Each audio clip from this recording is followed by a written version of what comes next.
दोबारा फिर पढ़ो तो थोड़ा और फोकस होकर पढ़ो कि भाई जो पढ़ा था वो कितना रिकॉल कर पा रहे हैं, और थोड़ा थोड़ा अंडरलाइन भी कर लो। और तीसरी बार पढ़ो तो केयरफुल होकर के पढ़ो कि जो चीज़ें पढ़ रहे हो वो याद हो जाए, तो याद हो जाएंगी तीसरी बार पढ़ोगे तो। एनसीईआरटी में क्या क्या आपने पढ़ा, कुछ चीज़ें उन्हें अंडरलाइन कर लो, कुछ बगल में लिख लो, इस तरीके से करके एनसीईआरटी पढ़ो, जरूर पढ़ना।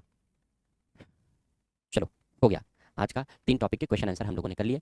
अब हम लोग जो पढ़ने जा रहे हैं वो है संविधान का ऐतिहासिक विकास और संविधान का निर्माण। तो पहले हम लोग भारतीय संविधान का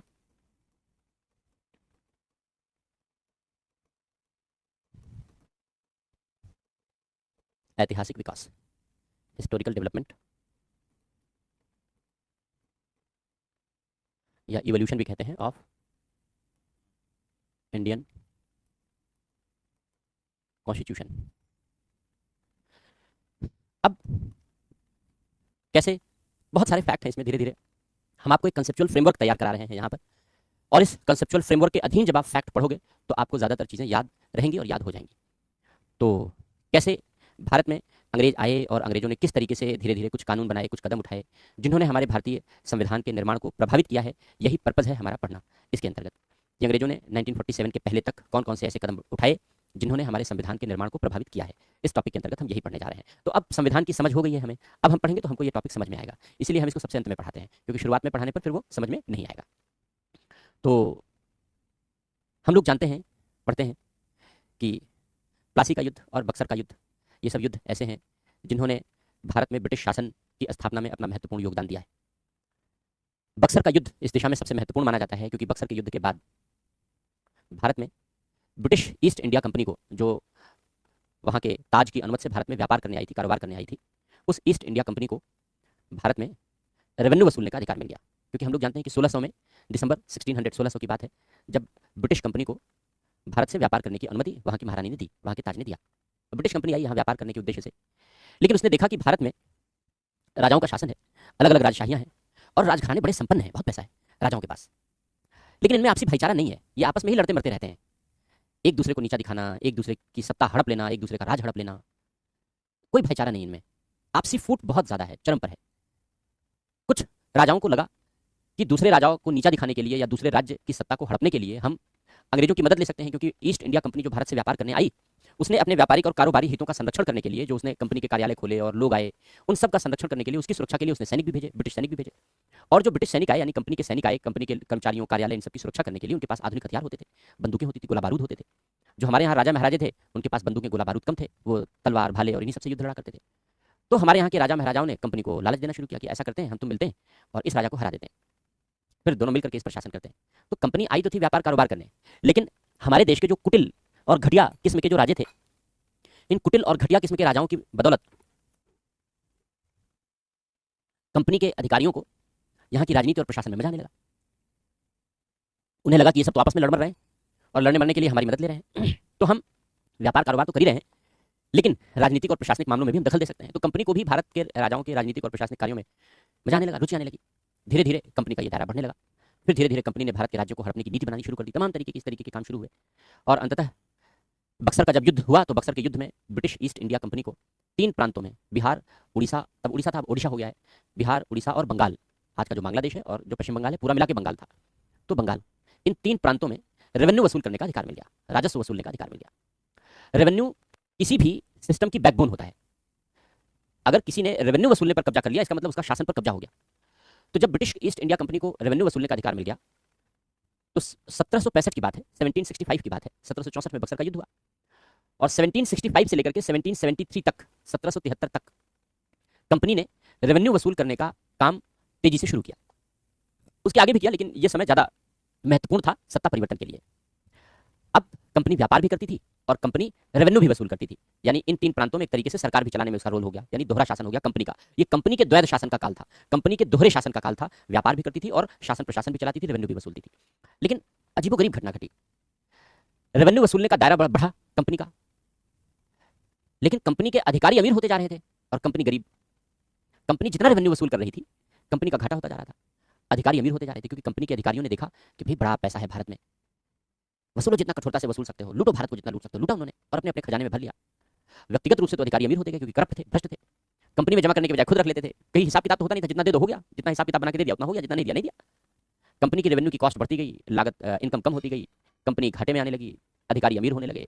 नतीजा ये हुआ कि आगे चल करके ये तय किया गया कि इसमें चेंज किया जाए और रेवेन्यू पर निगरानी करने वाले अधिकारी ब्रिटेन से लाए जाए। तो बड़े अधिकारियों की तैनाती ब्रिटेन से होने लगी। उनको कवेनेंटेड कहते थे, संविदाबद्ध, संविदा के आधार पर, ठेके के आधार पर लेकर आते थे कि अगर वो संविदा के आधार पर, ठेके के आधार पर आएंगे 1 साल 2 साल के लिए, तो वो अच्छा काम करेंगे, जिससे उनको आगे कॉन्ट्रैक्ट और मिले, आगे संविदा और मिले। हुआ उल्टा, जो ठेके पर अधिकारी नियुक्त होकर के आए, और कर्मचारी तो यही भारत के ही हुआ करते थे, ठेके पर जो अधिकारी नियुक्त होकर के आए, उन्होंने सोचा कि एक बार के लिए तो संविदा मिली है, अगले बार के लिए मिले ना मिले, इसलिए लूट सको तो लूट, नहीं तो अंतकाल पछताओगे। तो नतीजा ये हुआ कि लूट जारी रही, और ये सिस्टम भी सफल नहीं हो पाया, ये तरीका भी सफल नहीं हो पाया। इसके बाद जब वारेन हेस्टिंग्स आया बंगाल का गवर्नर बनकर के, क्योंकि सारा जो केंद्र था वो बंगाल था शासन सत्ता का, क्योंकि समुद्र के किनारे था, तो बंगाल शासन सत्ता का केंद्र था।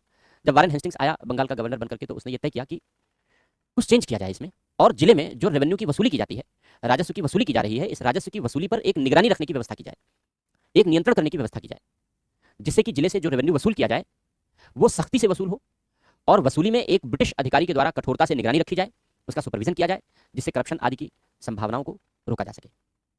तो जब वारेन हेस्टिंग्स भारत आया, तो वारेन हेस्टिंग्स ने एक अधिकारी की नियुक्ति की, और उस अधिकारी का नाम था कलेक्टर। कलेक्टर, पहली बार भारत में कलेक्टर पद का सृजन, कलेक्टर पद का निर्माण यही हुआ। बात 1772 की है, 1772 की है, 14 मई की तारीख, 14 मई 1772 की तारीख थी जब पहली बार भारत में कलेक्टर पद बनाया गया, और आज वही कलेक्टर बनने के लिए आप यहां तक चले आए हो। तो जो कलेक्टर पद है वो 14 मई 1772 को बनाया गया। राल्फ शेल्टन पहले कलेक्टर बनाए गए थे, पूर्वज हैं आपके, क्योंकि अंग्रेज को ही बनाया जाता था कोई कलेक्टर, तो राल्फ शेल्टन को पहला कलेक्टर वारेन हेस्टिंग्स ने बनाया। लगभग 1 साल तक यह व्यवस्था काम करती रही। इसको सुपरवाइजर कहा गया कि ये कलेक्टरी स्कीम थी, यानी जो रेवेन्यू कलेक्ट करने का सुपरविजन करेगा, जो रेवेन्यू कलेक्ट करने पर निगरानी करेगा, जो रेवेन्यू कलेक्ट करने पर निगरानी करेगा वो कलेक्टर होगा। तो ये रेवेन्यू कलेक्शन पर निगरानी रखता था, कंट्रोल रखता था, सुपरविजन करता था, जिससे कि रेवेन्यू का सही तरीके से कलेक्शन हो सके। इसी तरीके से जिलों में कलेक्टर पद का सृजन कर दिया गया। लेकिन 1 साल बीतने के बाद भी, लगभग 1 साल होने के बाद भी, जो कलेक्टरी स्कीम थी वो बहुत कामयाब नहीं हो पाई। क्यों? क्योंकि कलेक्टर ने भी सोचा कि भाई कलेक्ट करो तो अपने लिए भी कुछ कलेक्ट कर लो, सब कुछ कंपनी के लिए क्यों कलेक्ट करो। करप्शन था, बहुत ज़्यादा था उस समय। नतीजा ये हुआ कि कंपनी की हालत दिनों दिन खराब हो ही रही थी, और 1773 आते आते कंपनी को लगा कि अब भारत से दाना पानी उठ गया है, चला चली की बेला है, अब यहाँ से भागना पड़ेगा। अगर यहाँ बने रहना है तो एक ही तरीका है हमारे पास कि ब्रिटिश ताज की अनुमति से व्यापार करने आए थे, इसलिए ब्रिटिश सरकार से प्रार्थना करें कि वो हमको कुछ उधारी दे दे, कुछ उधार दे दे। अगर ब्रिटिश सरकार कुछ उधार दे देती है, तब कंपनी उस उधारी के बल पर भारत में कुछ और दिन तक बने रह सकती है, और हो सकता है अपने आप को रिवाइव कर ले, अपने आप को फिर से व्यवस्थित कर ले। लेकिन अभी तो हालत खराब है, और अभी तो कंपनी बंद करने की नौबत है। नतीजा ये हुआ कि ब्रिटिश कंपनी ने ब्रिटिश सरकार से उधारी की मांग की कि हमको उधार चाहिए भारत में जिंदा रहने के लिए। ब्रिटिश सरकार बहुत दिनों से इस मौके की तलाश में थी, क्योंकि उसे लग रहा था कि जो भारत जाता है बहुत पैसा लेकर आता है, सोने चांदी हीरे जवाहरात, राजा जिस पर खुश हो जाते थे, ये लो मोतियों की माला, ये लो हीरो की माला, ये लो हीरो का हार। आज एक डायमंड खरीदने में आप न जाने कितनी बार सोचोगे, सोने चांदी का कोई भी आभूषण खरीदने में न जाने कितनी बार सोचोगे, लेकिन उस समय राजा महाराजा तो इसी तरीके से कौड़ियों के भाव बांट दिया करते थे लोगों को, ले जाओ ले जाओ ले जाओ, जिसको खुश हो गया उसको दे दिया, सोने का हार दे दिया, चांदी का हार दे दिया, डायमंड का हार दे दिया। तो अंग्रेजों को लगा कि भाई बड़ा पैसा इन लोगों ने कमाया, कंपनी ने कमाया, कंपनी के अधिकारियों ने कमाया। अंग्रेजों की निगाह, अंग्रेजी सरकार की निगाह बहुत दिनों से थी कि कैसे इस ब्रिटिश कंपनी के ऊपर अपना कब्जा जमाया जाए और भारत से व्यापार कारोबार खुद किया जाए कंपनी के बजाय। लेकिन कोई मौका नहीं मिल रहा था, क्योंकि ब्रिटिश ताज ने ही अपने हस्ताक्षर से ब्रिटिश कंपनी को व्यापार करने का एकाधिकार भारत को दिया था। लेकिन अब मौका मिल गया, क्योंकि ब्रिटिश कंपनी ने कहा कि हमको जिंदा रहने के लिए उधार चाहिए। ब्रिटिश सरकार ने कहा जरूर मिलेगा उधार, जितना चाहोगे उतना मिलेगा उधार, लेकिन हमारी शर्तों पर मिलेगा। ब्रिटिश कंपनी ने कहा कि भाई ठीक है, कोई भी शर्त दे दो, कोई भी शर्त लगा दो, लेकिन पैसा दे दो, क्योंकि पैसा नहीं दोगे तो हम यहाँ बने नहीं रह पाएंगे, हमारा अस्तित्व खतरे में है। तो ब्रिटिश कंपनी को पैसा मिला, उधारी मिली, और इसके बदले ब्रिटिश सरकार ने ब्रिटिश कंपनी पर नियंत्रण के कुछ उपाय तय किए, जिसके लिए ब्रिटिश सरकार बहुत दिनों से सपने सजोए बैठी थी कि भारत में ईस्ट इंडिया कंपनी के ऊपर अपना कंट्रोल स्थापित किया जाए, और भारत से व्यापार कारोबार कंपनी के बजाय ब्रिटिश सरकार खुद करे, स्वयं करे, क्योंकि तभी भारत को लूटा जा सकता था, बहुत पैसा था। नतीजा यह हुआ कि रेगुलेटिंग एक्ट, रेगुलेटिंग का मतलब होता है, रेगुलेशन का मतलब होता है कठोरता से नियंत्रण करने वाला नियम, कठोरता से नियंत्रण करने वाला नियम, उसको कहते हैं रेगुलेशन। और इसी रेगुलेशन से बना है रेगुलेटिंग, इसी रेगुलेशन से बना है रेगुलेटिंग, यानी नियंत्रण करने वाला एक्ट, नियंत्रण करने वाला कानून 1773। यही पृष्ठभूमि थी जिस पृष्ठभूमि में रेगुलेटिंग एक्ट 1773 आया, क्योंकि इसका पर्पस था कि ब्रिटिश सरकार अब कंपनी के ऊपर अपना नियंत्रण स्थापित करेगी, इसलिए रेगुलेटिंग मतलब नियंत्रण करने वाला, एक्ट मतलब कानून। तो ये कंपनी की गतिविधियों पर ब्रिटिश सरकार का नियंत्रण करने वाला कानून था, इसीलिए इसको रेगुलेटिंग एक्ट कहा गया। कैसे नियंत्रण किया गया? नियंत्रण करने के लिए कहा गया कि भाई जो बंगाल का गवर्नर है वो अब बंगाल का गवर्नर जनरल होगा। वारेन हेस्टिंग्स ही बने रहे इस पद पर, ये बंगाल का गवर्नर जनरल होगा, और बंगाल के माध्यम से ही बाकी प्रेसिडेंसीज को, यानी जहां जहां कंपनी के प्रेसिडेंट थे, जहां जहां कंपनी का हिस्सा था, वहां वहां सब कंट्रोल होगा। तो बंगाल के गवर्नर को बंगाल का गवर्नर जनरल बना दिया गया। हमारे पर्पज से जो चीजें हैं हम केवल उसी को पढ़ रहे हैं, ऐतिहासिक पर्पज से जो चीजें हैं हम उनको छोड़ दे रहे हैं। इसके अलावा गवर्नर जनरल के अधीन एक सर्वोच्च न्यायालय, एक उच्चतम न्यायालय, सुप्रीम कोर्ट की स्थापना का प्रावधान किया गया, क्योंकि अब अगर व्यापार कारोबार को लेकर के कहीं कोई विवाद है तो उस विवाद का समाधान भी यही हो जाए। तो इसलिए एक उच्चतम न्यायालय की स्थापना की गई, कोलकाता में ही की गई, एक उच्चतम न्यायालय की स्थापना की गई। और उच्चतम न्यायालय को धर्म संबंधी मामलों में, नौसेना संबंधी मामलों में, ऐसे मामलों में समाधान करने का अधिकार दिया गया। इसके अलावा रिश्वत जैसे मामलों पर, क्योंकि सबसे बड़ी समस्या थी भ्रष्टाचार, रिश्वतखोरी, क्योंकि कंपनी के कर्मचारियों में खूब भ्रष्टाचार था। जितना रेवेन्यू वसूल रहे थे भारत से, सब लूट लूट कर अपने निजी खजाने में भर रहे थे। इसी ने कंपनी को गरीब कर दिया था। इसलिए यह तय कर दिया गया कि रिश्वत, उपहार, क्योंकि रिश्वत ले सकते हैं और कह सकते हैं कि उपहार दिया इसने, तो रिश्वत, उपहार, इन सब पर प्रतिबंध लगा दिया गया कि कंपनी के कोई भी कर्मचारी, कंपनी का कोई भी कर्मचारी रिश्वत, उपहार, ये सारी चीजें ले नहीं सकता, किसी से भी नहीं ले सकता। तो कठोरता से नियंत्रण करने का प्रयास किया गया, लेकिन नियंत्रण करने का यह प्रयास आधा अधूरा था, क्योंकि इस रेगुलेटिंग एक्ट में यह तो तय कर दिया गया, क्योंकि ब्रिटिश संसद, रेगुलेटिंग एक्ट किसने बनाया? ब्रिटिश संसद के द्वारा निर्मित कानून था ये, ब्रिटिश संसद ने कानून बनाया। तो ब्रिटिश संसद के द्वारा निर्मित कानून था, इसलिए पहली बार कंपनी पर, भारत में कंपनी पर संसदीय नियंत्रण की शुरुआत हुई, क्योंकि संसद ने कानून बनाया और कानून बना करके व्यवस्था की। इसलिए पहली बार कंपनी की गतिविधियों पर संसदीय नियंत्रण की शुरुआत तो हुई, लेकिन यह संसदीय नियंत्रण यह नहीं बताता था कि नियंत्रण कैसे होगा। नियंत्रण होगा यह बताता था, नियंत्रण कैसे होगा यह तरीका नहीं बताया। इस तरीके को सुनिश्चित करने के लिए अगला कानून आया, जिसको पिट्स इंडिया एक्ट कहते हैं। विलियम पिट ब्रिटेन के प्रधानमंत्री थे। इन्हीं के नाम पर कानून बनाया गया, इन्होंने ही विधेयक पेश किया था, इसीलिए इसको पिट का इंडिया एक्ट कहते हैं, 1784। और रेगुलेटिंग एक्ट और पिट्स के इंडिया एक्ट, इन दोनों के माध्यम से नियंत्रण की जो परंपरा शुरू हुई, वो जब तक पहला स्वतंत्रता संग्राम नहीं हुआ 1857, तब तक यह व्यवस्था लागू रही। इस व्यवस्था में समय समय पर थोड़े बहुत चेंजेस आते रहे, लेकिन यह व्यवस्था 1857 तक चलती रही। क्या व्यवस्था की गई? व्यवस्था यह की गई कि ब्रिटेन में एक नियंत्रक मंडल होगा, बोर्ड ऑफ कंट्रोलर्स होगा, इनके अधीन कंपनी का निदेशक मंडल होगा, कोर्ट ऑफ डायरेक्टर्स होगा, या board of directors, court of directors होगा। यह ब्रिटेन में यह संरचना बनेगी। इसके पहले क्या होता था? इसके पहले 1773 के पहले या 84 के पहले कंपनी का निदेशक मंडल था। हर कंपनी बोर्ड ऑफ डायरेक्टर्स, निदेशक मंडल के माध्यम से काम करती है। कंपनी के निदेशक होते हैं, वो निदेशक ही कंपनी के बारे में सारे निर्णय लेते हैं। तो पहले ब्रिटेन की भी कंपनी का जो निदेशक मंडल था, वो ब्रिटेन की कंपनी के बारे में भारत में सारे निर्णय लिया करता था, लेकिन उस कंपनी के निदेशक मंडल पर ब्रिटेन की सरकार का कोई नियंत्रण नहीं था। 1773 में रेगुलेटिंग एक्ट के माध्यम से कंपनी के निदेशक मंडल पर ब्रिटिश सरकार का पहली बार नियंत्रण स्थापित हुआ। लेकिन 1773 का कानून यह नहीं बताता था कि नियंत्रण कैसे होगा। नियंत्रण तो होगा, लेकिन कैसे होगा यह नहीं पता था। इसलिए नियंत्रण कैसे होगा ये पिट्स इंडिया एक्ट ने बताया, और इसने बताया कि नियंत्रण कैसे होगा। नियंत्रक मंडल ये ब्रिटिश सरकार का हिस्सा होगा, ये ब्रिटिश सरकार का हिस्सा होगा, जिसमें 6 सदस्य होंगे। भारत मंत्री शामिल होगा, वित्त मंत्री शामिल होगा, और 4 सदस्य जिन्हें प्रीवी काउंसलर कहते थे, विशेषाधिकार प्राप्त, प्रिविलेज प्राप्त काउंसलर यानी सदस्य, और इनको भारतीय मामलों का आयुक्त कहते थे। भारतीय मामलों के आयुक्त कहलाते थे इन सबको। ये 6 लोग थे टोटल, और इन 6 लोगों से मिलकर के एक बोर्ड ऑफ कंट्रोलर बना दिया गया, नियंत्रक मंडल बना दिया गया। और इस नियंत्रक मंडल के अधीन निदेशक मंडल था। ये इसमें ब्रिटिश कंपनी के लोग शामिल हुआ करते थे, इसमें ब्रिटिश कंपनी के लोग शामिल होते थे।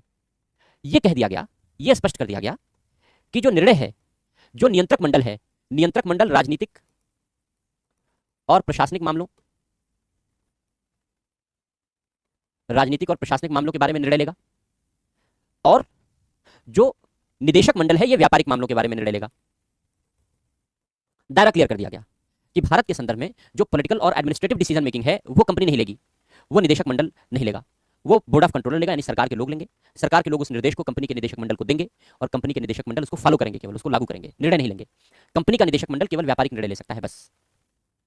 ये व्यवस्था ब्रिटेन में बना दी गई। इसको समझ लेना इस तरीके से, क्योंकि ये किताबों में बना हुआ नहीं मिलेगा आपको।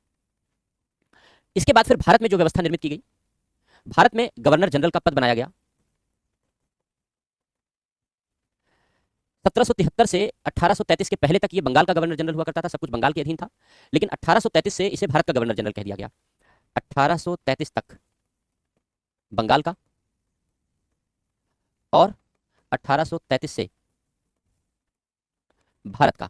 नाम बदला गया, नाम बदला गया। 1833 तक उसे बंगाल का गवर्नर जनरल कहते थे, 1833 से नाम बदल दिया गया और 1833 से उसे भारत का गवर्नर जनरल कहा जाने लगा।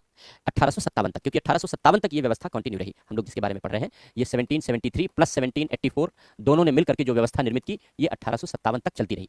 उसके बाद भंग हो गई, उसके बाद दूसरी व्यवस्था बन गई। अब गवर्नर जनरल के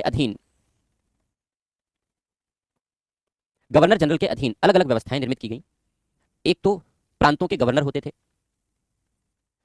इसकी एक कार्यकारिणी परिषद बनाई गई।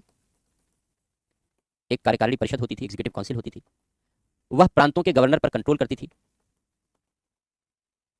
प्रांतों के गवर्नर के नीचे मंडलायुक्त होते थे, कमिश्नर होते थे, और उन मंडलायुक्त के नीचे कलेक्टर होता था, जो आज का डीएम होता था।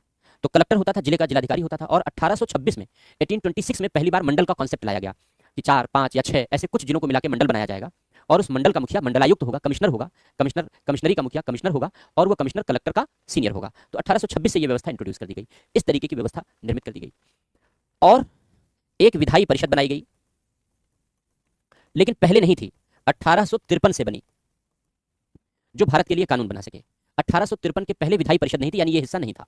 1853 के एक्ट से विधायी परिषद के गठन का प्रावधान किया गया, और उच्चतम न्यायालय तो बना ही दिया गया था, एक सर्वोच्च न्यायालय बना दिया गया था। धीरे धीरे कुछ प्रांतों में उच्च न्यायालय की स्थापना की जाने लगी थी, और उन उच्च न्यायालय के अधीन जिला अदालतें यानी अधीनस्थ अदालतें, अधीनस्थ न्यायालय का गठन किया जाने लगा था। यह व्यवस्था भारत में निर्मित की गई। इस तरीके से 1857 तक ये व्यवस्था बनी रही। लेकिन इस व्यवस्था में समय समय पर चेंजेस लाए गए। कैसे चेंजेस लाए गए? इसके बाद जो महत्वपूर्ण कानून बने वो 1813 का कानून बना, 1813 का चार्टर एक्ट बना। चार्टर एक्ट क्यों कहते हैं? चार्टर का मतलब है अधिकार और एक्ट मतलब कानून, यानी अधिकार का कानून है। किसके अधिकार का कानून? कंपनी के अधिकार का कानून। क्योंकि कंपनी पर नियंत्रण था तो ब्रिटिश सरकार का, इसलिए ब्रिटिश सरकार ने कंपनी के अधिकारों को बढ़ाने, कम करने, नए अधिकार देने, पुराने अधिकार छीनने, इन सब के लिए जो कानून बनाया उसे चार्टर एक्ट कहते हैं। अधिकारों का कानून कहते हैं कंपनी के लिए। तो 1813 का चार्टर एक्ट, और इस 1813 के चार्टर एक्ट के माध्यम से कंपनी के, अब अभी तक तो कंपनी को व्यापारिक निर्णय लेने की आजादी थी, लेकिन अब कंपनी के व्यापारिक अधिकार को भी छीना जा रहा था। ब्रिटिश कंपनी चाहती थी कि वो ब्रिटिश सरकार चाहती थी कि वो कंपनी के व्यापारिक अधिकार को भी खत्म कर दे, व्यापार भी खुद करने लगे। तो स्टेप बाय स्टेप किया गया। कैसे किया गया? यहां पर कंपनी के भारत में व्यापार के एकाधिकार को समाप्त कर दिया गया। मात्र चाय के व्यापार की अनुमति थी कि भारत से कंपनी केवल चाय का व्यापार कर सकती थी, बाकी जो तमाम चीजों का व्यापार है अब कंपनी नहीं कर सकती।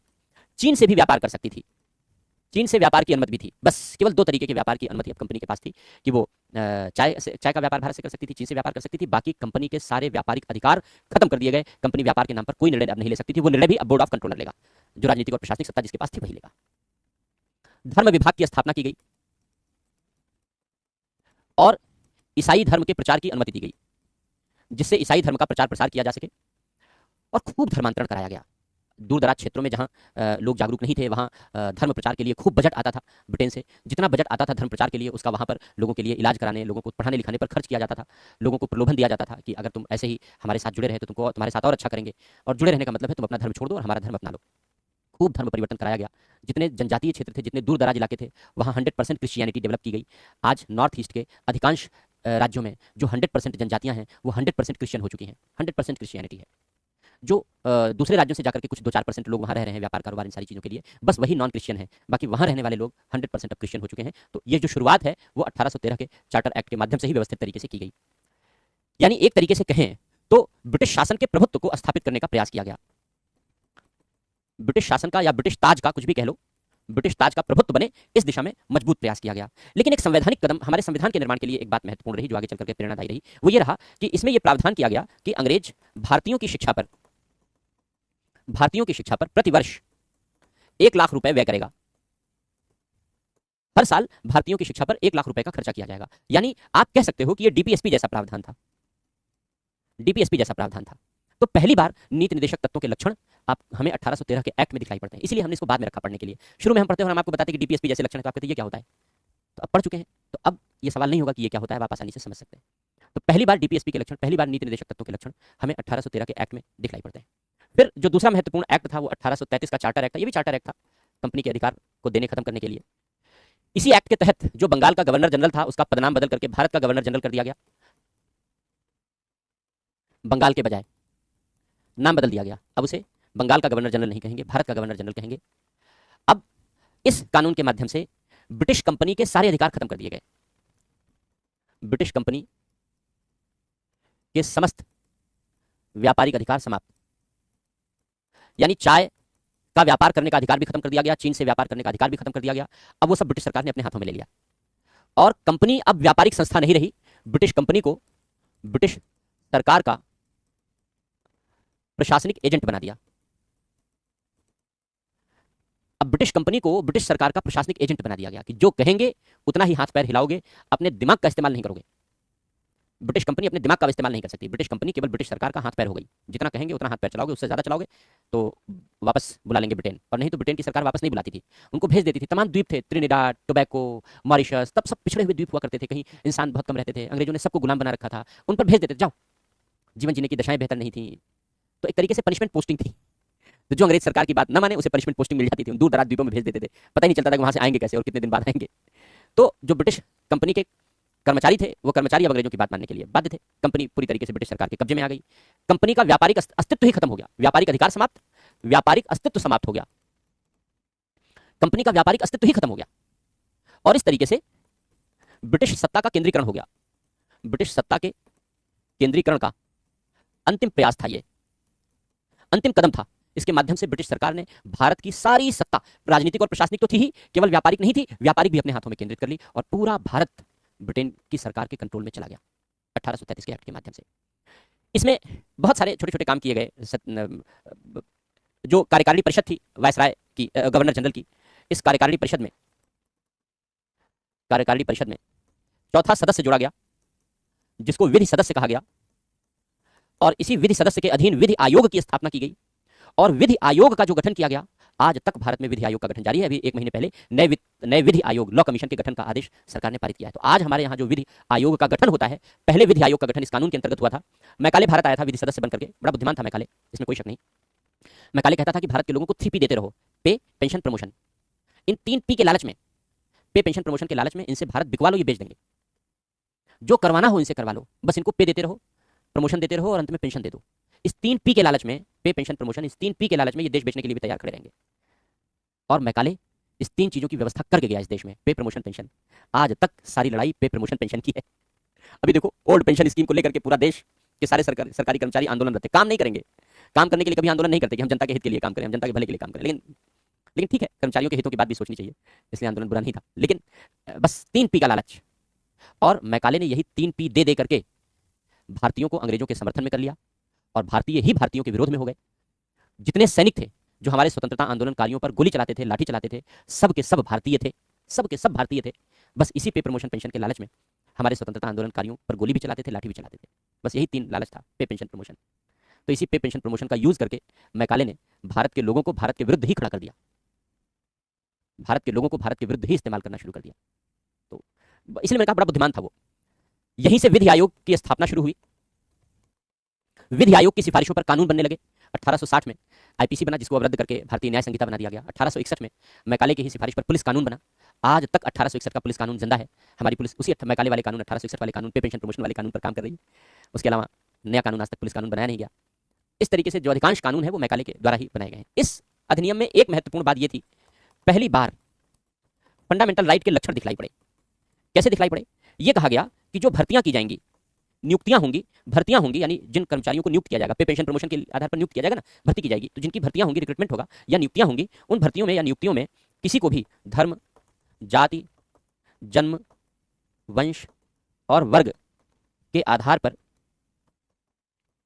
भेदभाव नहीं किया जाएगा, भेदभाव नहीं होगा। तो पहली बार फंडामेंटल राइट के लक्षण इसमें दिखलाई पड़े, क्योंकि ऐसा ही प्रावधान आज आर्टिकल 16 में संविधान में शामिल किया गया है कि धर्म, मूलवंश, जाति, लिंग, जन्म स्थान, उद्भव और निवास स्थान के आधार पर किसी नागरिक के साथ सरकारी नौकरियों में प्रवेश में देने में भेदभाव नहीं किया जाएगा। आज ये जो प्रावधान लागू है, इस प्रावधानों का जो मूल है वो 1833 के एक्ट में दिखाई पड़ता है।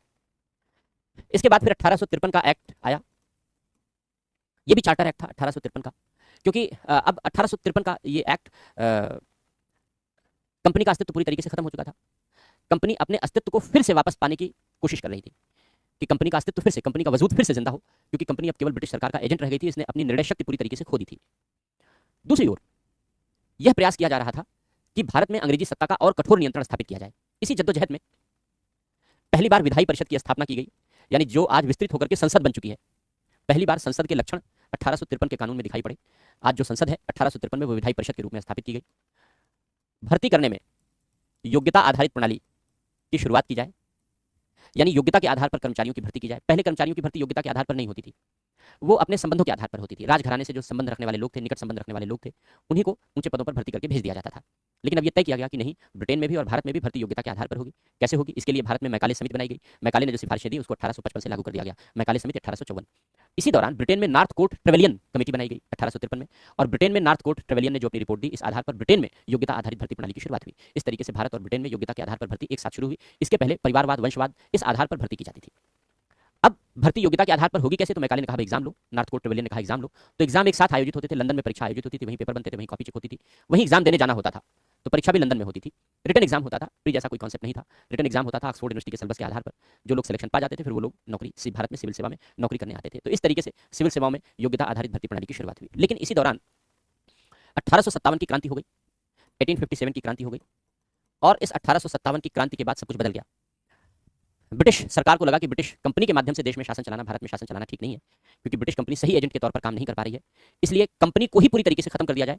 इसलिए कंपनी को पूरी तरीके से खत्म कर दिया गया और 1858 का एक्ट बनाया गया, जिसे for better governance in India कहा गया, act for better governance in India कहा गया। भारत में बेहतर शासन के लिए कानून, और भारत में बेहतर शासन के लिए कानून जो बनाया गया, वहां भारत से कंपनी का अस्तित्व समाप्त कर दिया गया। अब कंपनी का अस्तित्व ही खत्म हो गया भारत से, और भारत की सत्ता सीधे ब्रिटिश ताज के नियंत्रण में आ गई, और भारत की सत्ता सीधे ब्रिटिश ताज के नियंत्रण में चली गई। ब्रिटिश ताज के नियंत्रण में चली गई तो नई व्यवस्था बनी। अब जो नई व्यवस्था बनी 1858 से, 1858 से ये 1947 तक जारी रही, थोड़े बहुत संशोधनों के साथ, थोड़े बहुत परिवर्तनों के साथ। तो क्या व्यवस्था बनी 1858 में जो 1947 तक जारी रही? हम लोग समझ लेते हैं। हमने कॉन्सेप्ट के आधार पर चीजों को समझाने की कोशिश की, क्योंकि किताबों में तो बस आप पढ़ोगे तो केवल फैक्ट फैक्ट फैक्ट लिखा रहता है, तो दिमाग में अगर ये कहानी बनी रहेगी तो इस कहानी के आधार पर चीजों को लिंक करके आप आंसर आसानी से कर सकते हो। तो 1858 में अब नई व्यवस्था बन गई। नई व्यवस्था क्या बनी? ये ब्रिटेन का ताज होता था और ब्रिटेन की संसद होती थी। ब्रिटेन की ताज और ब्रिटेन की संसद के अधीन एक ब्रिटिश मंत्रिमंडल होता है। यह ब्रिटिश मंत्रिमंडल था। इस ब्रिटिश मंत्रिमंडल में सबसे ऊपर प्रधानमंत्री होता है। प्रधानमंत्री के अधीन एक भारत मंत्री बनाया गया, या भारत सचिव कहते हैं, भारत मंत्री कहते हैं। 15 सदस्यीय टीम बनाई गई इसकी, और भारत मंत्री ब्रिटिश मंत्रिमंडल का सदस्य होता था। इस भारत मंत्री भारत के मामलों में, भारतीय मामलों में अंतिम निर्णय, या यूं कहें समस्त निर्णय लेता था। जो निर्णय लेता था उस निर्णय के प्रति वो प्रधानमंत्री के प्रति उत्तरदायी होता था, क्योंकि ब्रिटिश मंत्रिमंडल का सदस्य था। ये ब्रिटिश मंत्रिमंडल का सदस्य था, इसलिए ब्रिटिश प्रधानमंत्री के प्रति उत्तरदायी होता था। और ब्रिटिश प्रधानमंत्री अपने इस निर्णय के लिए ब्रिटिश ताज के प्रति उत्तरदायी होता था और ब्रिटिश संसद के प्रति उत्तरदायी हुआ करता था। तो ये रिस्पॉन्सिबिलिटी थी, आर फॉर रिस्पॉन्सिबिलिटी। और इसके बदले ब्रिटिश संसद ब्रिटिश मंत्रिमंडल को कंट्रोल करती थी, ब्रिटिश ताज का नाम मात्र का कंट्रोल यहां रहता था। यह व्यवस्था ब्रिटेन में बन गई। यह व्यवस्था ब्रिटेन में बन गई। अब भारत में भी व्यवस्था चेंज हो गई। भारत में व्यवस्था कैसे चेंज हो गई? अब भारत में इसके अधीन वायसराय का पद बनाया गया। गवर्नर जनरल का पद खत्म कर दिया गया, और गवर्नर जनरल का पद खत्म करके वायसराय का पद बनाया गया। इसको कहते थे ताज का एजेंट। वायसराय का मतलब होता है अंग्रेजी में वायसराय, और इसका अर्थ होता है ताज का एजेंट, रिप्रेजेंटेटिव ऑफ क्राउन। तो ये ताज का एजेंट हो गया, जो सीधे भारत मंत्री के नियंत्रण में काम करता था, और भारत मंत्री प्रधानमंत्री के माध्यम से ताज और संसद के प्रति उत्तरदायी हुआ करता था। इस वायसराय के अधीन एक तो वायसराय की कार्यकारिणी परिषद थी। इस कार्यकारिणी परिषद के अधीन प्रांत का गवर्नर होता था, और इस प्रांत के गवर्नर के अधीन कहीं कहीं विधायी परिषद भी थी प्रांत की, और विधायी परिषद होती थी। इस गवर्नर के अधीन फिर मंडलायुक्त होता था, और उसके नीचे कलेक्टर होता था। और इस कार्यकारिणी परिषद में प्रांत का गवर्नर भी होता था और विधायी परिषद भी होती थी। जहां जहां विधायी परिषद थी, ये दोनों चीजें थी। इसके अलावा जो केंद्र की विधायी परिषद थी वो अलग थी। केंद्र की विधायी परिषद तो अलग थी ही, केंद्र की विधायी परिषद अलग थी। और जो न्यायपालिका थी वो उच्चतम न्यायालय जैसे पहले था कि भाई सुप्रीम कोर्ट था, उसके नीचे हाई कोर्ट बनाए गए समय समय पर, और उसके नीचे जिला अदालतें यानी अधीनस्थ न्यायालय निर्मित किए गए। ये व्यवस्था बन गई भारत में। ये व्यवस्था बन गई भारत में, यानी केंद्र में भी विधायी परिषद बन गई, प्रांतों में भी धीरे धीरे विधायी परिषद बनाने का प्रावधान किया गया, और जो प्रांतों का शासन था वो गवर्नर के माध्यम से अंततः वायसराय के नियंत्रण में था, और वायसराय भारत मंत्री के माध्यम से प्रधानमंत्री और त्याज के प्रति और संसद के प्रति जिम्मेदार होता था। ये एक नए तरीके की व्यवस्था खड़ी हो गई। अब इस नई व्यवस्था में भी अब नए नए काम किए जाने लगे। पहला काम क्या हुआ कि भाई पहले भारत के लिए सारा कानून संसद बनाती, ब्रिटेन की पार्लियामेंट बनाती थी, लेकिन अब तय किया गया जब भारत का शासन पूरी तरीके से ब्रिटेन के कब्जे में है तो अब भारत में ही विधायी परिषद बनाई जाए, संसद जैसी संरचना बनाई जाए। 1853 के कानून में तय कर दिया गया, और अब इसको मजबूती दी जाए। तो अब जो कानून बने उनको भारत परिषद अधिनियम कहते थे, इंडियन काउंसिल एक्ट कहते थे, क्योंकि भारत में जो विधायी परिषद थी, लेजिस्लेटिव काउंसिल थी, अब इस लेजिस्लेटिव काउंसिल को मजबूती देना, इनको अधिकार देना पहला उद्देश्य था, पहला कानून था, पहला पर्पस था। इसलिए जो कानून बने वो भारतीय विधायी परिषद के नाम से जाने गए। तो इस दिशा में जो सबसे पहला कानून बना,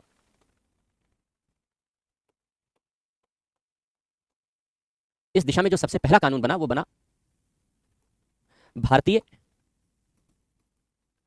परिषद अधिनियम 1861।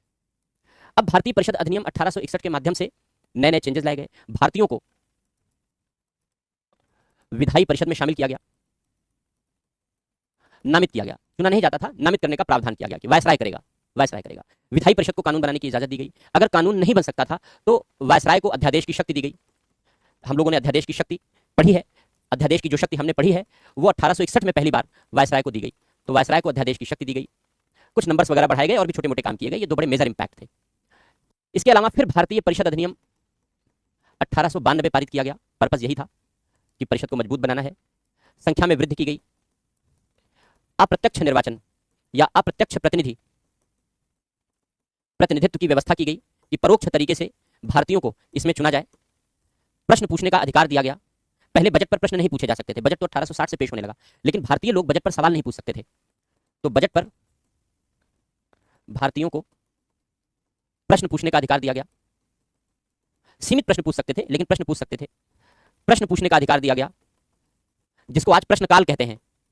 जैसे प्रश्नकाल, आज हम लोगों ने विधायी चर्चा में चर्चा की है कि संसद की कार्यवाही प्रश्नकाल से शुरू होती है, तो ये प्रश्नकाल की शुरुआत यहीं से हुई, 1892 से हुई। बजट पर सवाल पूछने का अधिकार दिया गया, सीमित अधिकार दिया गया, पूरा प्रश्न नहीं पूछे जा सकते थे, लेकिन पूरा प्रश्न पूछने का अधिकार दिया गया। PCS, provincial civil service, SDM, deputy SP जैसे पदों का सृजन हुआ, और आगे चलकर 1902 में 1902 में पहली बार डिप्टी एसपी पद बनाया गया। तो पीसीएस यानी प्रोविंशियल सिविल सर्विस का सृजन किया गया, निर्माण किया गया। तो ये सारे चेंजेस लाए गए 1892 के अधिनियम में। फिर 1909 का अधिनियम मार्ले मिंटो एक्ट कहलाता है। यह भी परिषद को मजबूत बनाने का कानून था। मार्ले भारत मंत्री था, भारत सचिव था, मिंटो वायसराय था। दोनों ने मिलकर के घटिया कानून बनाया। कुछ तो अच्छी बातें थी। अच्छी बातें ये थी कि पूरा प्रश्न पूछने का अधिकार दिया गया, पहली बार सप्लीमेंट्री क्वेश्चन जो आज क्वेश्चन आवर में पूछे जा सकते हैं। दूसरा, सार्वजनिक महत्व के विषय पर प्रश्न पूछने का अधिकार नहीं था, तो सार्वजनिक महत्व का प्रश्न पूछने का अधिकार दिया गया, इसके पहले नहीं था। जो विधायी परिषद की संख्या थी, सदस्य संख्या थी, विधायी परिषद में सदस्य संख्या में वृद्धि हुई। कार्यकारिणी परिषद में पहली बार भारतीयों को शामिल करने का प्रवेश किया गया। ये सब पॉजिटिव थे। एक निगेटिव था, और वो निगेटिव था कि मुस्लिमों के लिए अलग निर्वाचन की व्यवस्था की गई। इनके लिए अलग मतदाता सूची तैयार होगी धर्म के आधार पर। केवल मुस्लिम ही चुनाव लड़ सकते हैं, केवल मुस्लिम ही वोट दे सकते हैं, और इस प्रकार इसको सांप्रदायिक निर्वाचन पद्धति का नाम दिया गया। इसी सांप्रदायिक निर्वाचन पद्धति को समाप्त करने के लिए ही संविधान में आर्टिकल 325 शामिल किया गया है, जिसकी चर्चा हम लोग कर चुके हैं कि कोई भी भारत का नागरिक धर्म, मूलवंश, जाति या लिंग के स्थान पर मतदाता सूची में नाम शामिल करने का दावा नहीं करेगा, या इस आधार पर किसी का नाम मतदाता सूची में शामिल नहीं किया जाएगा, या इस आधार पर मतदाता सूची में नाम शामिल करने से वंचित नहीं किया जाएगा। ये प्रावधान हम लोगों ने पढ़ा है आर्टिकल 325। तो इसी को रद्द करने के लिए लेकर आया गया। फिर आगे चल करके 1919 का अधिनियम, 1919 का अधिनियम पारित हुआ, जिसे मॉन्टफोर्ड अधिनियम भी कहते हैं, क्योंकि मॉन्टेग्यू और चेम्सफोर्ड दोनों ने मिलकर तैयार किया था। मॉन्टेग्यू भारत सचिव था, भारत मंत्री था, और चेम्सफोर्ड भारत का वायसराय था। दोनों ने मिलकर के तैयार किया था। इस 1919 के अधिनियम को भारत में उत्तरदायी शासन की स्थापना का आधार माना जाता है। उत्तरदायी शासन की स्थापना हुई भारत में, पहली बार उत्तरदायी शासन की स्थापना हुई। कैसे उत्तरदायी शासन की स्थापना हुई? इसके लिए प्रांतों में द्वैध शासन शुरू हुआ। प्रांतों में द्वैध शासन शुरू हुआ। द्वैध शासन का मतलब हुआ डायरकी शुरू की गई। डायरकी का मतलब क्या था? डायरकी का मतलब था कि प्रांतों का शासन दो भागों में बांट दिया गया। प्रांतों का शासन दो भागों में बांट दिया गया। ये गवर्नर के विषय थे। प्रांतों का शासन गवर्नर चलाता था, तो गवर्नर के लिए, या इसको ऐसे लिख देता हूं पहले, द्वैध शासन में जो गवर्नर की शक्तियां थी, वो दो भागों में बांट दी गई। दो भागों में बांट दी गई। एक को कहा गया आरक्षित विषय, रिजर्व्ड सब्जेक्ट्स, इसको ध्यान से समझ लेना, ध्यान से समझ लेना, दोबारा मत पूछना सर फिर से समझा दीजिए, इसलिए ध्यान देकर के समझना, सारे ध्यान अन्य जगहों से हटा लेना। हस्तांतरित विषय, ट्रांसफर्ड सब्जेक्ट, क्योंकि मैं कई बार रिपीट कर दे रहा हूं यहां पर।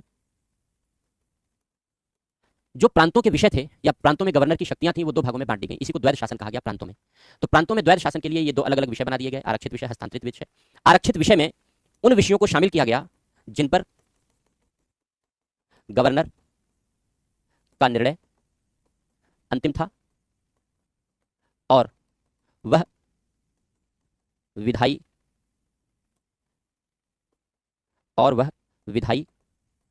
परिषद के समक्ष उत्तरदायी नहीं था।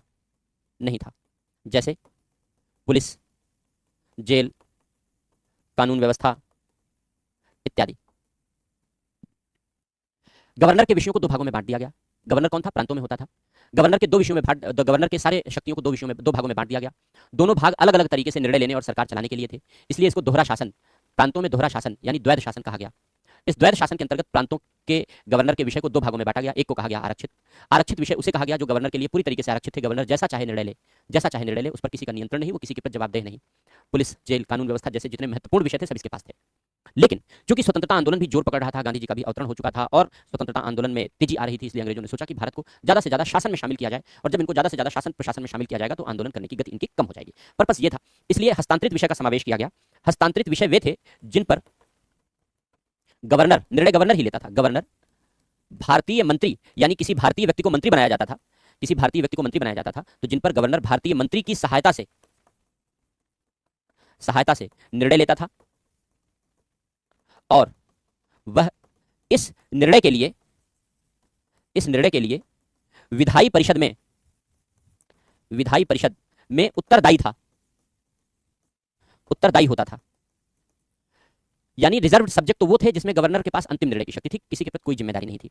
लेकिन हस्तांतरित विषय, ट्रांसफर्ड विषय उसे कहा गया जिसमें गवर्नर डिसीजन तो लेता था लेकिन अपनी मर्जी से नहीं ले सकता था, किसी भारतीय को मंत्री बनाता था, उसकी सलाह से निर्णय लेता था। नंबर एक बात, पहली शर्त थी। दूसरी शर्त यह थी कि इन सारे निर्णयों को प्रांत की विधायी परिषद में रखवाया जाता था और विधायी परिषद जब अनुमोदन कर देती थी, अनुमति दे देती थी, तभी वो निर्णय लागू होते थे। यानी गवर्नर इन निर्णयों के लिए विधायी परिषद के सामने जिम्मेदार था। हालांकि विधायी परिषद में ज्यादातर अंग्रेज होते थे, धीरे धीरे भारतीयों की संख्या बढ़ाई जाने लगी, लेकिन फिर भी उत्तरदायित्व की एक व्यवस्था यहां सुनिश्चित की गई जो आज तक कंटिन्यू है, आज तक लागू है। जैसे जो सबसे महत्वपूर्ण है स्थानीय स्वशासन, इस पर अक्सर क्वेश्चन पूछा जाता है, अक्सर पूछा गया है। लोकल गवर्नेंस, स्थानीय स्वशासन, कृषि, सिंचाई जैसे जो विषय थे ये हस्तांतरित विषय के रूप में निर्मित कर दिए गए।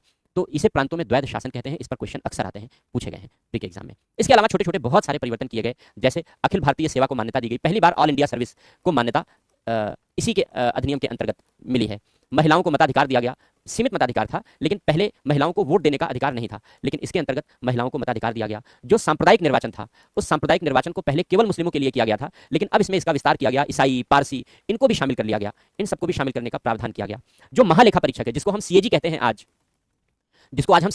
उसको महालेखा परीक्षक कहा जाता था। महालेखा परीक्षक की शक्ति का विस्तार किया गया, उसकी शक्ति दी गई। इसमें यह भी प्रावधान किया गया कि अब जो परीक्षा है सिविल सेवा की परीक्षा, सिविल सेवा परीक्षा भारत में होगी। एक आयोग बनाया जाएगा। नतीजा यह हुआ कि 1921 में पहली बार सिविल सेवा परीक्षा भारत में आयोजित की गई, इलाहाबाद में। 1922 में पहली बार भारत में आयोजित हुई, इलाहाबाद में। और एक आयोग बनाने के लिए 1924 में ली कमीशन बनाया गया, ली आयोग बनाया गया। ली आयोग की सिफारिश पर पहली बार 1926 में सेंट्रल पब्लिक सर्विस कमीशन बनाया गया, केंद्रीय लोक सेवा आयोग बनाया गया। 1935 के अधिनियम में इसका नाम बदलकर फेडरल पब्लिक सर्विस कमीशन कर दिया गया, संघीय लोक सेवा आयोग कर दिया गया। और जब 1950 में हमारा संविधान बना तो इसी का नाम बदलकर यूनियन पब्लिक सर्विस कमीशन कर दिया गया। यानी आयोग 1926 की आत्मा वाला है, बस चोला बदलता रहा है, शरीर बदलता रहा है कि 1926 में जो केंद्रीय लोक सेवा आयोग बनाया गया, रोज बारकर इसके अध्यक्ष बनाए गए थे, अंग्रेजी शामिल होते थे। 1935 में इसका नाम फेडरल कमीशन और 1950 में इसका नाम बदल करके संघ लोक सेवा आयोग कर दिया गया, यूनियन पब्लिक सर्विस कमीशन किया गया। केवल नाम बदला गया। आज भी इस कमीशन का चोला, इस कमीशन का चरित्र अंग्रेजों की मानसिकता वाला है, वो कभी कभी दिखलाई पड़ता है। क्यों? क्योंकि केवल नामकरण बदला है, बाकी आत्मा वही है, 1926 वाली है। इसके अलावा यह तय किया गया कि भाई 10 साल बाद एक कमीशन आएगा, 10 वर्ष बाद एक कमीशन आएगा और वो कमीशन भारतीयों के संविधान बनाने के, भारतीयों के लिए संविधान की संभावना की जांच करेगा। संविधान की संभावना की जांच करेगा। लेकिन ये कमीशन पहले आ गया, 1927 में ही आ गया, 1929 में आना था इसके हिसाब से, या 29 के बाद 27 में ही आ गया, साइमन की अध्यक्षता में आ गया, किसी भारतीय को शामिल नहीं किया गया, इसलिए साइमन कमीशन का विरोध किया गया। उसी विरोध में लाला लाजपत राय जैसे हमारे महत्वपूर्ण नेता की डेथ हुई। फिर चीज़ें घटनाक्रम बदली, और उन घटनाक्रम बदलने के बाद सरदार भगत सिंह जैसे क्रांतिकारियों का उदय हुआ। अंग्रेजों को लगा कि सुभाष चंद्र बोस जैसे क्रांतिकारियों का उदय हुआ अंग्रेजों, और हमने लाहौर अधिवेशन में पूर्ण स्वतंत्रता का लक्ष्य घोषित कर दिया। हर साल 26 जनवरी को पूर्ण स्वतंत्रता दिवस मनाने लगे। अब अंग्रेजों को लगा कि बड़ा मुश्किल है भारत में बने रहना। अब अगर भारत में बने रहना है तो नए तरीके से सोचना पड़ेगा। दलितों के उत्थान के लिए डॉक्टर अंबेडकर ने अलग बीड़ा संभाल लिया था, अलग मोर्चा संभाल लिया था। हाँ, भारतीय राष्ट्रीय कांग्रेस की भूमिका में 1930 के दशक में गिरावट आने लगी। गांधी नेहरू का जनाधार कम होने लगा, कमजोर होने लगा। लेकिन इनके जनाधार को जिंदा करने के लिए जो कांग्रेस के समाजवादी नेता थे, जयप्रकाश नारायण, आचार्य नरेंद्र दास लोहिया, ये सब पहले कांग्रेस के ही समाजवादी नेता थे, मीनू मसानी, इन सब लोगों ने गांधी और नेहरू के जनाधार को खोने से बचाने का प्रयास किया। वरना एक समय ऐसा आ गया कि जब कहा जाता था कि गांधी और नेहरू आएंगे लोगों को संबोधित करने, तो भीड़ ही इकट्ठी नहीं होती थी, कहते जाने दो इनको, कौन सुनने आएगा। लेकिन जो कांग्रेस के समाजवादी नेता थे वो मजदूरों की आवाज उठाते थे, श्रमिकों की आवाज उठाते थे, किसानों की आवाज उठाते थे, तो उनको सुनने भीड़ चली आती थी। क्योंकि कांग्रेस के भीतर रहकर के इन्होंने भारतीय राष्ट्रीय कांग्रेस को मजबूती दी, तो उसका परिणाम यह हुआ कि भारतीय राष्ट्रीय कांग्रेस का जो बेस है, गांधी नेहरू का जो बेस है, वो बना रहा। वरना 1930 के दशक में गांधी नेहरू अपनी लोकप्रियता खो चुके थे। लेकिन चूंकि भारतीय राष्ट्रीय कांग्रेस ही स्वतंत्रता आंदोलन का सबसे बड़ा ग्रुप था, इसलिए स्वतंत्रता आंदोलन करने वाले जितने भी अन्य लोग थे वो चाहते थे कि ये ग्रुप बना रहे, क्योंकि सबसे बड़ा नेतृत्व करने वाला ग्रुप है। अन्यथा फिर हमारा जो स्वतंत्रता आंदोलन की लड़ाई है वो बिखराव की ओर चली जाएगी, कमजोर हो जाएगी। अच्छा, जिन्ना ने निगेटिव राजनीति करनी शुरू कर दी थी, उसने पाकिस्तान को अलग करने की मांग शुरू कर दी थी, वो एक अलग एजेंडे पर कार्य कर रहा था। जिन्ना भारत को तोड़ने की साजिश रच रहा था, तो चीजें निगेटिव दिशा में जा रही थी, इसलिए इस संस्था का बने रहना भी जरूरी था। तो तमाम लोगों ने मदद की, उस मदद से भारतीय राष्ट्रीय कांग्रेस भी व्यवस्था में बनी रही। तो जब ये सारे घटनाक्रम तेजी से उत्पन्न हुए तो अंग्रेजों को लगा कि भाई अब सभी भारतीयों को लेकर के चलना जरूरी है, और भारतीयों को ज्यादा से ज्यादा शासन में हिस्सेदारी देनी जरूरी है। इसके लिए गोलमेज सम्मेलन आयोजित किए गए, 3 गोलमेज सम्मेलन आयोजित किए गए, आप जानते हैं। भारतीय प्रतिनिधियों को बुलाया गया, बातचीत की गई, और उसके आधार पर 1935 का अधिनियम का ढांचा तैयार हुआ। और 1935 का जो भारत शासन अधिनियम बना, भारत सरकार अधिनियम कहते हैं, government of India act, Bharat सरकार अधिनियम, गवर्नमेंट ऑफ इंडिया एक्ट 1935 का, यह सबसे बड़ा अधिनियम था। और इसी अधिनियम के आधार पर आज भी भारत में शासन सत्ता 1947 तक भारत शासन सत्ता चलाई जा रही थी। और 1947 के बाद संविधान बनने में भी इस अधिनियम के बहुत सारे प्रावधानों को संविधान में जगह दी गई, जिसकी हमने शुरुआत में चर्चा की थी। तो सबसे बड़ा कानून था अंग्रेजी जमाने का। 321 धाराएं थी, 10 अनुसूचियां थी इस कानून में। और अंग्रेजों ने उदार कानून बनाया, क्योंकि अंग्रेजों को लगा कि अगर भारतीयों को सरकार बनाने चलाने में शामिल नहीं किया और ये आंदोलन ही करते रहे तो हमारा बने रहना मुश्किल हो जाएगा। तो भारतीयों को ज्यादा से ज्यादा शामिल किया जा सके, इसके लिए इन्होंने व्यवस्था की। प्रांतों में द्वैध शासन समाप्त हो गया, संसदीय प्रणाली की शुरुआत हुई। अंग्रेज एकात्मक शासन प्रणाली का प्रतीक थे, लेकिन भारत में परिसंघीय प्रणाली की शुरुआत हुई, फेडरल सिस्टम की शुरुआत हुई। 2 सदनों वाली विधायिका, द्विसदनीय विधायिका की शुरुआत की गई, 2 सदनों वाली विधायिका बनेगी, इसकी शुरुआत की गई। केंद्र राज्य के मध्य विषयों का बंटवारा किया गया, विषयों का बंटवारा किया गया। केंद्र सूची, प्रांत सूची, समवर्ती सूची बनाई गई। केंद्र को सारे विषय दिए गए, रक्षा, देश की रक्षा, विदेशी मामले, जैसे आज है रक्षा, विदेशी मामले, ये सब कुछ केंद्र को दे दिए गए। प्रांतों को जैसे आज है पुलिस, कानून व्यवस्था, स्थानीय सरकार, ये सब प्रांतों को दे दिए गए। इसी तरीके से जैसे आज है व्यवस्था का वितरण, उसी तरीके से ये लिस्ट बना दी गई। प्रांतों में लोक सेवा आयोग बनाया गया, जिसे आज राज्य लोक सेवा आयोग के नाम से जानते हैं। प्रांतों में लोक सेवा आयोग का प्रावधान किया गया। RBI, reserve bank of India का गठन किया गया वित्तीय व्यवस्था के लिए, भारत की मौद्रिक व्यवस्था के लिए। बर्मा, जिसको आज म्यांमार कहते हैं, को भारत से अलग किया गया, इत्यादि। 321 धाराएं थी, बहुत ज्यादा प्रावधान थे। और आज हमारी जो व्यवस्था है, उस व्यवस्था में 1935 के अधिनियम के प्रभाव, 1935 के अधिनियम के लक्षण अधिकांशतः दिखाई पड़ते हैं।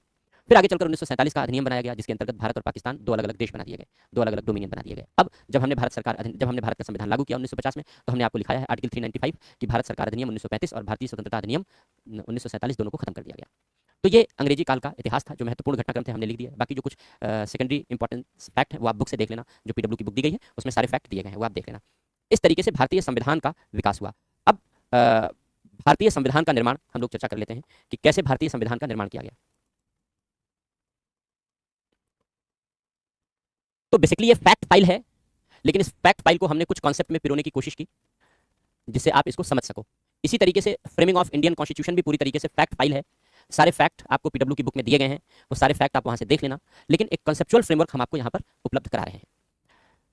जब हमारी स्वतंत्रता आंदोलन की लड़ाई तीव्र तेजी से आगे बढ़ने लगी, पहले विश्व युद्ध में तो अंग्रेजों को भारत का समर्थन मिल गया था, क्योंकि गांधी जी को अंग्रेजों ने लालच दिया था, गांधी जी लालच में आ गए थे। लेकिन गांधी जी ने जब भारतीयों को युद्ध में शामिल किया और बहुत सारे भारतीय सैनिक शहीद हो गए, तो अंग्रेजों ने भारतीयों को दिए गए आश्वासन को पूरा नहीं किया। इसलिए पहले विश्व युद्ध के दौरान गांधी जी को अंग्रेजों का एजेंट कहते थे लोग, कि अंग्रेजों के एजेंट हैं। लेकिन बाद में गांधी जी को समझ में आया कि नहीं, गड़बड़ हो गई, धोखा हो गया, इसलिए अलग हो जाते हैं। तो द्वितीय विश्व युद्ध में अंग्रेजों ने फिर भारतीयों का साथ मांगा, भारतीयों ने मना कर दिया, बोले नहीं, कोई लड़ने नहीं जाएगा तुम्हारे लिए। फिर अंग्रेजों को लगा कि नहीं, कुछ प्रलोभन देते हैं, तो उन्होंने भारतीय संविधान बनाने के लिए प्रलोभन देना शुरू किया। क्रिप्स मिशन भारत आया, वेवल योजना भारत आई, लेकिन वो कारगर साबित नहीं हुए। 1946 में भारत सरकार के ब्रिटेन की सरकार के कैबिनेट मंत्रियों का एक दल भारत आया, जिसे कैबिनेट मिशन कहा जाता है। और इस कैबिनेट मिशन ने भारत में संविधान निर्माण के लिए जो योजना प्रस्तुत की, वो योजना हमारे स्वतंत्रता आंदोलनकारियों को व्यावहारिक लगी। जिन्ना शुरू में इससे सहमत नहीं था, लेकिन धीरे धीरे जिन्ना को भी लोगों ने मना लिया, और जिन्ना को भी लोगों ने मना लिया तो जिन्ना भी मान गया, तो फिर जिन्ना ने भी स्वीकार कर लिया। और कैबिनेट मिशन योजना 1946 मई 1946 की योजना थी, और इस योजना के आधार पर यह तय किया गया कि भारत में संविधान बनेगा। अब जब भारत में संविधान बनेगा तो संविधान सभा का गठन होगा। उस संविधान सभा का गठन कैसे होगा, यह तय किया गया कि भाई 389 मेंबर्स होंगे, 389 सदस्य होंगे। इन 389 सदस्यों में से जो 296 सदस्य हैं वो निर्वाचित किए जाएंगे, और जो 73 सदस्य हैं वो देशी रियासतें जितनी भी हैं हमारे देश में, देशी रियासतों द्वारा नामित होंगे, उनका नाम भेजा जाएगा, उनको मनोनीत किया जाएगा। अब जो 296 लोग निर्वाचित होंगे वो कैसे चुने जाएंगे, वे अप्रत्यक्ष तरीके से चुने जाएंगे, अप्रत्यक्ष तरीके से चुने जाएंगे। यानी जो प्रांतों की विधान परिषदें हैं, उन प्रांतों की विधान परिषदों के चुने गए सदस्यों के द्वारा प्रांतों की विधायिका से चुने जाएंगे। और प्रांतों की विधायिका कैसे चुनेंगी, प्रति 10 लाख की जनसंख्या पर एक सदस्य। यह क्राइटेरिया रखा गया कि हर 10 लाख की जनसंख्या पर एक सदस्य चुना जाए, एक सदस्य निर्वाचित हो। जनता डायरेक्ट वोट नहीं करेगी, इसकी आलोचना भी की गई कि भाई जनता को डायरेक्ट वोटिंग का अधिकार क्यों नहीं दिया गया। इसलिए नहीं दिया गया क्योंकि लोग जागरूक नहीं थे, 10% लिटरेसी थी, 100 में से 10 लोग अक्षर पहचानते थे। ग्रेजुएट कई कई जिलों में एक ग्रेजुएट मिलता था, होते ही नहीं थे ग्रेजुएट। आज़ादी के बाद जब लोग ग्रेजुएट पास करते थे, एग्जाम पास करते थे, तो गांव में आते थे तो उनको फूल माला पहनाया जाता था, ढोल नगाड़े से स्वागत किया जाता था कि भैया ग्रेजुएट हो गए। वो दौर था, आज़ादी के बाद का वो दौर था। तो आज़ादी के पहले तो संभव ही नहीं था, 100 में से 10 लोग अक्षर पहचानते थे, 90 लोग अक्षर भी नहीं पहचानते थे। तो संविधान सभा क्या होती है, वोटिंग क्या होती है, ये सब तो कोई समझ ही ना पाता। तो इसलिए डायरेक्ट वोटिंग का कोई मतलब नहीं था। इतने बड़े देश में संसाधन थे नहीं, सुविधाएं थी नहीं, बैलगाड़ी, ऊंट गाड़ी, घोड़ा गाड़ी, यही चलने वाले सबसे बड़े साधन थे, आधुनिक संसाधन भी नहीं थे आने जाने के। तो अप्रत्यक्ष निर्वाचन का लक्ष्य रखा गया, परिस्थितियों के अनुसार प्रति 10 लाख की जनसंख्या पर एक सदस्य चुना जाएगा। जो निर्वाचन होगा, यह तय किया गया कि निर्वाचन करने के लिए जो निर्वाचन है वो सांप्रदायिक आधार पर होगा, सामान्य होगा, मुस्लिम होगा और सिख होगा। यानी सिखों के लिए केवल सिख चुनाव लड़ेगा, केवल सिख वोट देगा, मुसलमानों के लिए केवल मुसलमान चुनाव लड़ेगा, केवल मुसलमान वोट देगा। इसके अलावा बाकी जितने बचे, सिख और मुसलमान के अलावा बाकी जितने बचे, वो सब एक साथ वोट करेंगे। तो ये जितनी सीटें थी, ये सारी की सारी सीटों पर 389 मेंबर थे पूरे, 296 में इस आधार पर चुनाव होगा। बाकी 90 होगा ना, 93 लोग चुनकर आएंगे और नामित होकर के आएंगे। और इस तरीके से ये सारी व्यवस्था निर्मित कर दी गई, ये सारी व्यवस्था बना दी गई। निर्वाचन हो गया, जुलाई में निर्वाचन संपन्न हो गया। 1946 में जुलाई में निर्वाचन संपन्न हो गया। नवंबर 1946 में वायसराय द्वारा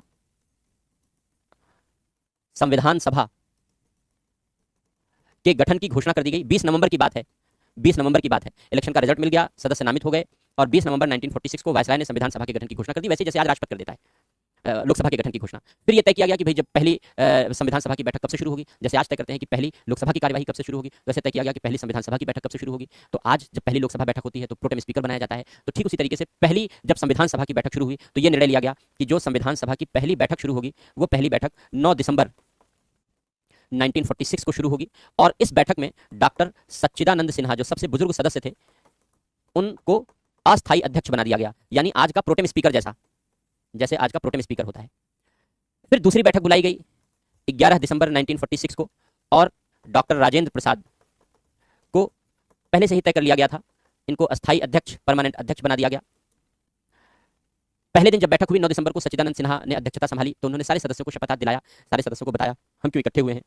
सारे सदस्यों को उन्होंने विदेशों से तमाम शुभकामना संदेश आए थे, उन तमाम शुभकामना संदेशों को पढ़कर सुनाया। तो ये सब काम हुआ। फिर दूसरे दिन डॉक्टर राजेंद्र प्रसाद को अस्थायी अध्यक्ष चुन लिया गया। फिर तीसरी बैठक जो शुरू हुई, वो तीसरी बैठक शुरू हुई, थर्ड बैठक शुरू हुई 13 दिसंबर 1946 को। और 13 दिसंबर 1946 को पंडित नेहरू द्वारा संविधान सभा में उद्देश्य प्रस्ताव प्रस्तुत किया गया, ऑब्जेक्टिव रेजोल्यूशन प्रस्तुत किया गया। यह ऑब्जेक्टिव रेजोल्यूशन इसलिए बनाया गया जिससे यह बताया जा सके कि हमारा संविधान किस लिए बनाया गया है, हमारा संविधान किस लिए बनाया जाना है, हम क्यों संविधान सभा में इकट्ठे हुए हैं, हम किस पर्पस के लिए इस संविधान को बनाना चाहते हैं। इस ऑब्जेक्टिव रेजोल्यूशन पर बाकायदा बहस हुई, बाकायदा चर्चा हुई, और 22 जनवरी 1947 को इसे संविधान सभा ने स्वीकार कर लिया, इस ऑब्जेक्टिव रेजोल्यूशन को। जब 22 जनवरी 1947 को संविधान सभा ने इसे स्वीकार कर लिया कि इन उद्देश्यों के आधार पर हम संविधान बनाएंगे कि लोकतंत्र होंगे, प्रभुत्व संपन्न होंगे, गणतंत्र होंगे, न्याय, समता, स्वतंत्रता, बंधुता का आदर्श रखेंगे, यही सब था उद्देश्य प्रस्ताव में। तो जब हमने इस लक्ष्य को स्वीकार कर लिया कि इस लक्ष्य के आधार पर हम संविधान बनाएंगे, तब फिर संविधान बनने की बारी शुरू हुई। कैसे शुरू हुई? अलग अलग समितियां बनाई गई, समितियां, लघु समितियां, उप समितियां, इन सबका गठन किया गया।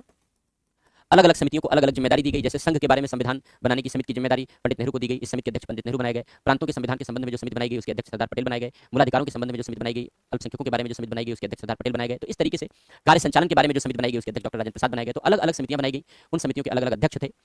उन समितियों के द्वारा संविधान जो जो विषय सौंपे गए थे उन विषयों पर उन्हें अपनी रिपोर्ट देनी थी, और उस रिपोर्ट को आधार मानकर संविधान का प्रारूप बनाने के लिए एक प्रारूप समिति का गठन किया गया, जो इन सभी समितियों की रिपोर्ट का अध्ययन करेगी।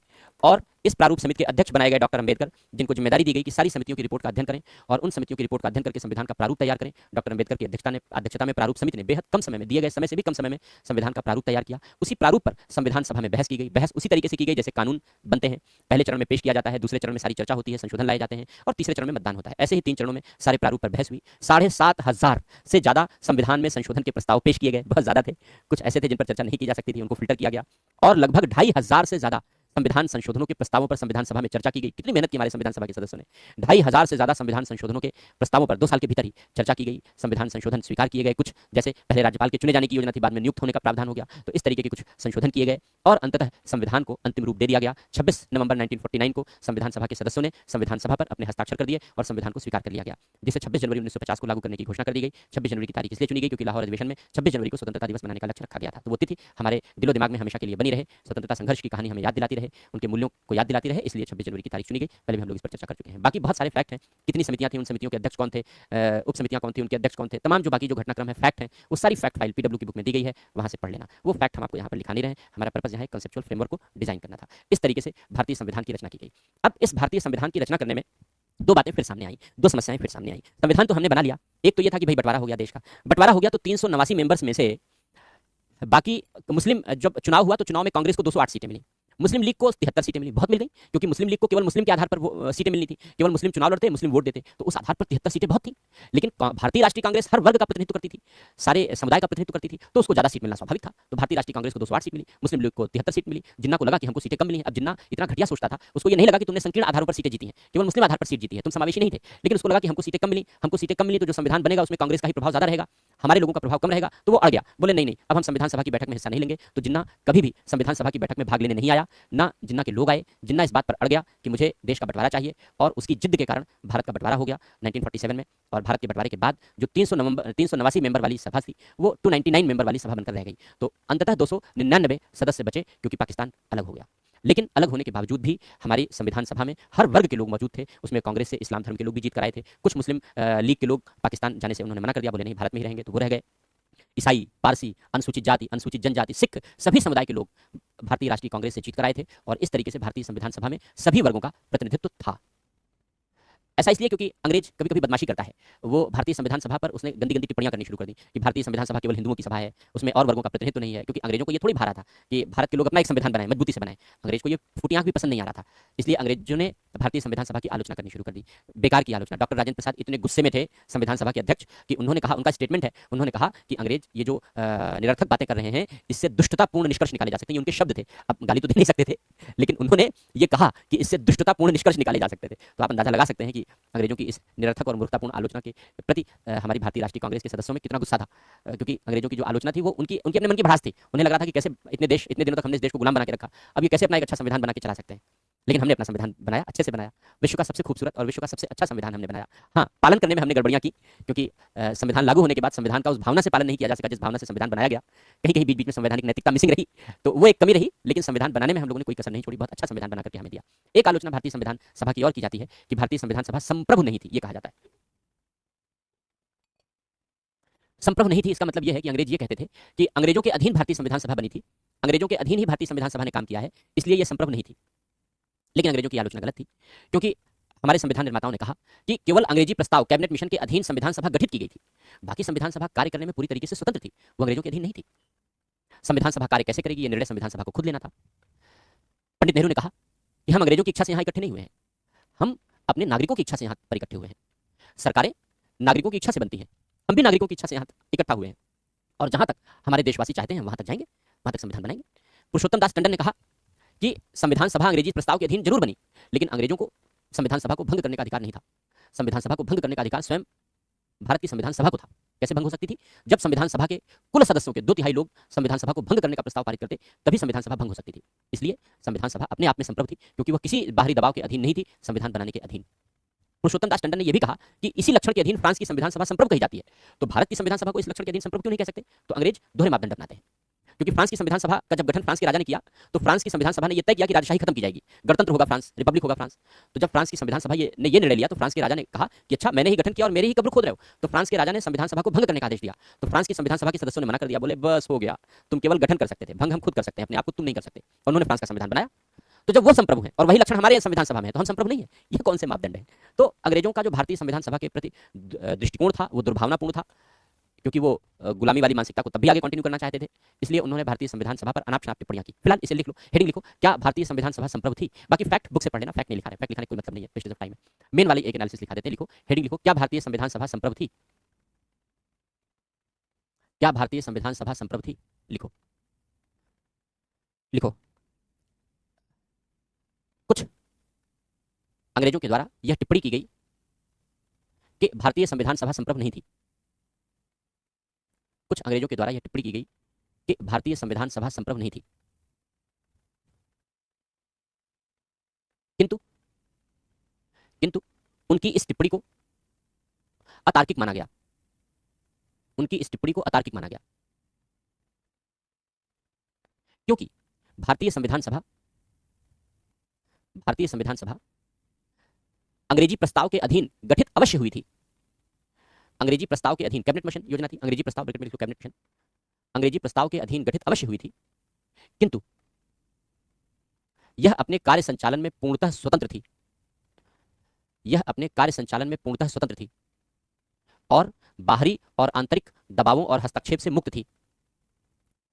और बाहरी और आंतरिक दबावों और हस्तक्षेप से मुक्त थी। बाहरी और आंतरिक दबावों और हस्तक्षेप से मुक्त थी। संविधान सभा को अपनी गतिविधियों के संचालन के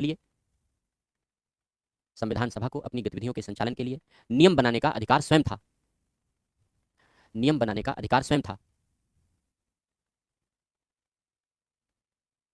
पैरा चेंज करके लिखो, यहां तक कि संविधान सभा को भंग करने का अधिकार भी स्वयं संविधान सभा को था। यहां तक कि संविधान सभा को भंग करने का अधिकार भी स्वयं संविधान सभा को था। संविधान सभा भंग तभी हो सकती थी जब ऐसा प्रस्ताव संविधान सभा के कुल सदस्यों के 2/3 बहुमत के द्वारा पारित किया जाए। संविधान सभा के कुल सदस्यों के 2/3 बहुमत के द्वारा पारित किया जाए। डॉक्टर पुरुषोत्तम दास टंडन ने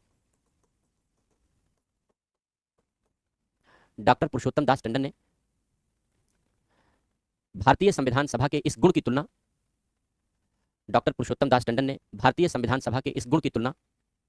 फ्रांस की संविधान सभा के साथ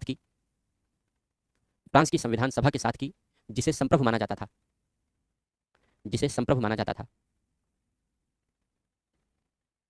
फ्रांस में संविधान सभा का गठन राजा के आदेश से हुआ।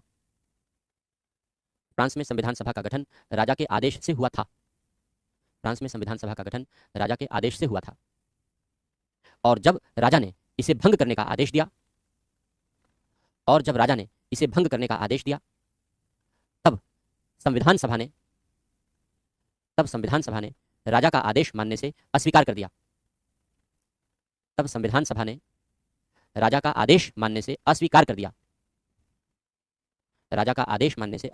और कहा कि संविधान सभा को भंग करने का अधिकार स्वयं संविधान सभा को है। तो ये हो गया भारत की संविधान सभा के विषय में, यानी संविधान का ऐतिहासिक विकास और संविधान का निर्माण। ये चर्चा हम लोगों ने कंप्लीट कर ली। अब इस चर्चा के बाद हम लोगों का जो पूरा कॉन्स्टिट्यूशन का डिस्कशन है वो कॉन्स्टिट्यूशनल पार्ट और एवोल्यूशन और फ्रेमिंग के साथ कंप्लीट हो गया। कल हम लोग विनियामक संस्थाओं, सांविधिक संस्थाओं के विषय में चर्चा करेंगे और वो हम लोगों का लास्ट टॉपिक होगा इंडियन पॉलिटी का। तो क्वेश्चन अगर कुछ पूछना चाहते हो तो पूछ लो।